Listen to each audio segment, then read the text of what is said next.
The official United States Army report from October 1899, file number 304 Alpha, states clearly that the 3rd Infantry Patrol near Lake Bemidji was lost to a freak blizzard event. It creates a clean, tragic narrative. It says 12 experienced men simply froze to death in the unforgiving Minnesota wilderness. That is the story they told the families. That is the story they put in the history books. But that is a lie. The bodies were indeed found 3 weeks later, but the medical examiner's private field notes, which were sealed in a lead box for over 100 years, tell a horrifyingly different story. You see, frostbite turns skin black. It does not pry a human rib cage open from the inside out. Hypothermia makes you sleepy. It does not eat the lips off a screaming man while his heart is still beating. And blizzards? Blizzards don't leave circular burn marks on the treetops for 3 miles. What you are about to hear is not the official legend. This is the autopsy of a cover-up. Welcome to the file they tried to burn. Before we open this dossier, I need you to focus. If you're lying down right now, relax your shoulders. Let them sink into the mattress. If you're sitting, unclench your jaw. Take a deep breath. Good. Now, I want you to erase the modern world. Forget the electric lights, the warm room, the safety of your screen. We're going back to a time where the only thing between you and the dark was a flickering oil lantern. Deep in the Chippewa National Forest. Can you feel the cold? It's 20 degrees below zero. The air is so sharp it tastes like iron. You are not safe here. Let's begin. To understand why 12 men vanished, you have to understand who they were. These weren't fresh recruits. These were the men of the 3rd Infantry Regiment, the Old Guard. Just months prior, in October 1898, they had fought in the Battle of Sugar Point against the Ojibwe. They had seen combat. They had killed. They were hardened veterans who knew how to survive. But after the battle, the atmosphere in the sector shifted. The local Ojibwe guides, men who knew every inch of that forest, suddenly refused to go north of Lake Bemidji. They didn't speak of enemy movements. They spoke of the hunger. They warned Lieutenant Silas Vance, the patrol leader, that the woods had gone sour. Vance was a man of logic and iron discipline. He dismissed it as superstition. He wrote in his logbook, "The locals are spooked by shadows. We will show them American steel." He was given a simple objective: patrol the northern sector, secure the logging routes, and return in 4 days. He gathered his men. He checked their rifles. He marched them into the tree line. He didn't know that steel is useless against what was waiting for them. The forest wasn't empty.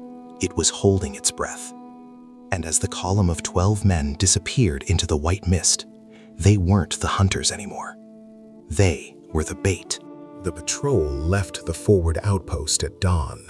For the first 6 hours, it was standard procedure. But as they crossed the perimeter into the deep woods, the environment shifted. Private O'Malley, the youngest of the group, wrote a letter to his mother that was later found in his pocket. He described the silence. Not a peaceful winter silence, but a heavy, predatory silence. No birds, no wolves, not even the wind. Just the wet crunch of their boots on the snow. By 1400 hours, the temperature dropped to 20 below. The oil in their lanterns thickened into sludge. And then Vance halted the column. He saw something that made no sense. In the middle of a frozen creek bed, there were tracks, but not footprints. These were deep, smooth drag marks, like a heavy sack had been pulled through the snow. Vance knelt to examine them.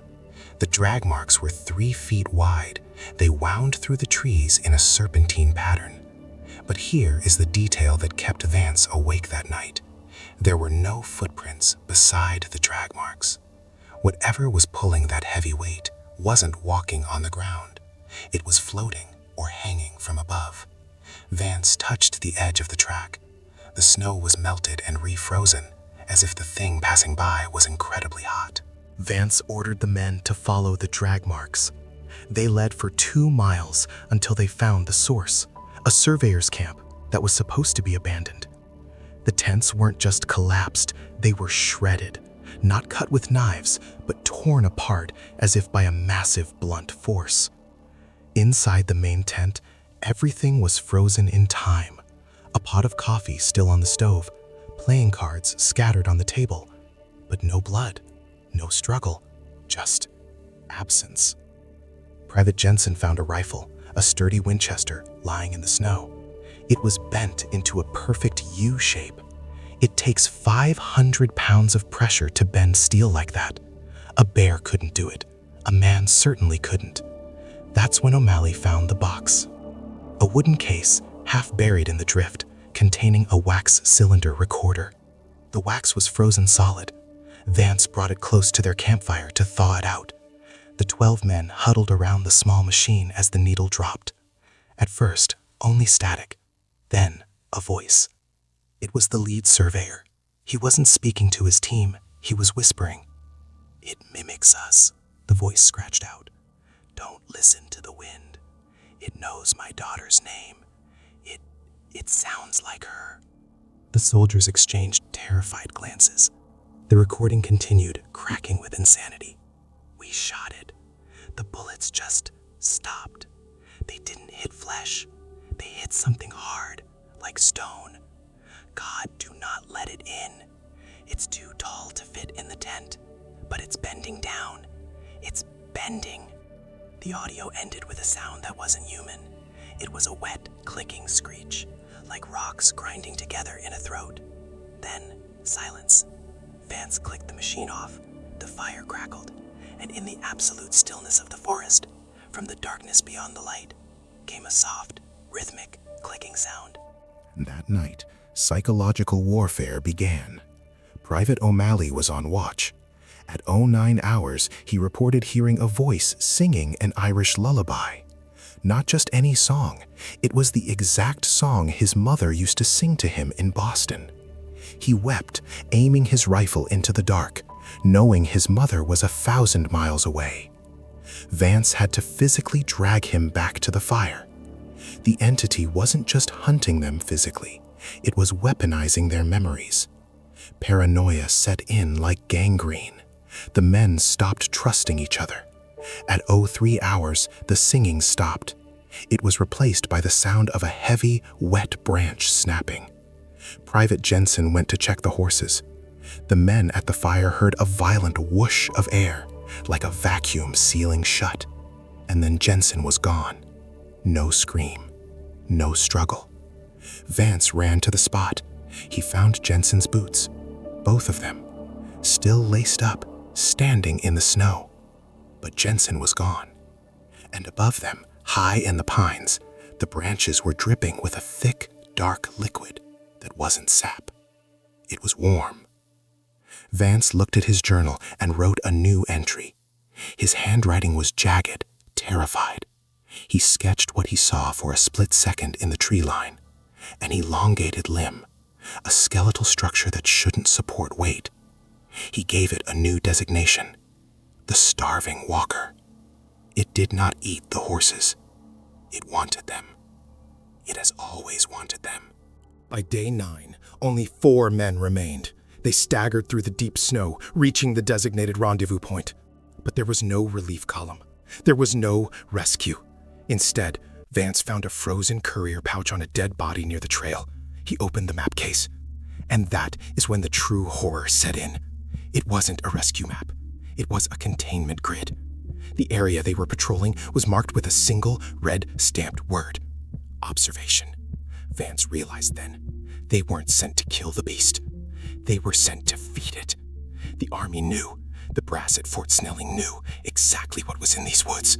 They had sent the 3rd Infantry not as soldiers, but as test subjects, to measure how efficiently the entity could hunt. Vance wasn't a commander anymore. He was a lab rat in a frozen maze. We left Lieutenant Vance staring at the map marked observation, but he didn't have time to process the betrayal. because at 2300 hours, the testing phase ended and the feeding phase began. The 4 survivors barricaded themselves in an old trapper's cabin. They piled heavy oak tables against the door, but the entity didn't try to break in. It started tapping. Tap, tap, tap. Not on the door, but on the roof shingles. It was testing the structural integrity. O'Malley, huddled in the corner, pointed a shaking finger at the chimney. "It's too tall," he whispered. "It's trying to squeeze down the flue." Suddenly, the tapping stopped. Silence fell over the cabin. A heavy, suffocating silence. And then, from outside the thick log walls, came a voice. It wasn't a monster's growl. It was Lieutenant Vance's own voice, perfectly mimicked, screaming for help from the snow. "Open the door! It's got my leg! Open the door!" The real Vance stood inside, frozen, staring at his own men. The entity wasn't just hunting them, it was mocking them.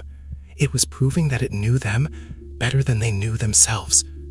Vance realized they wouldn't see sunrise. He grabbed his journal, wrapped it in oilcloth, and pried up a loose floorboard. He didn't write a goodbye. He wrote a warning. 3 weeks later, a recovery team from Fort Snelling reached the coordinates. They expected a massacre. They expected blood, bodies, torn uniforms. What they found was silence. The cabin door was wide open, swinging on rusty hinges. The snow inside was undisturbed. There were no bites, no blood, no signs of struggle. But in the center of the room, there was a sculpture of insanity. The 12 Krag Jorgensens, weapons of the finest American steel, were stacked in a perfect geometric pyramid, not a single scratch on them. And leading out the door, a single set of boot prints. Just one man, walking calmly into the woods. But after 50 yards, the boot prints vanished. They didn't stop. They were lifted, replaced by the serpentine drag marks of something massive, something that had finally collected its specimens. The Army labeled it a weather event. They burned the tents, they buried the file, but they kept the map. Now, I need you to ask yourself a question. Why did the entity stack the rifles? Why leave the journal? It's because it wanted us to know. It wasn't an animal acting on instinct. It was a sentience acting on design. Here is your mission. Tonight, when you turn off your phone, listen to the silence in your own room. Is it empty? Or is it just waiting? I want you to send this video to the one friend who trusts the official history books too much. Ask them, why did the tracks only go one way? Start the debate. Because if we stop talking about the lost patrol, they win. You have now opened file 304. You are no longer just a viewer. You are a witness. The algorithm will try to bury this story again, just like the Army did. Do not let them. Subscribe to Terra Paradox and join the hunt, because in these woods, the only thing scarier than being watched is being forgotten. I'm watching the tree line. Are you?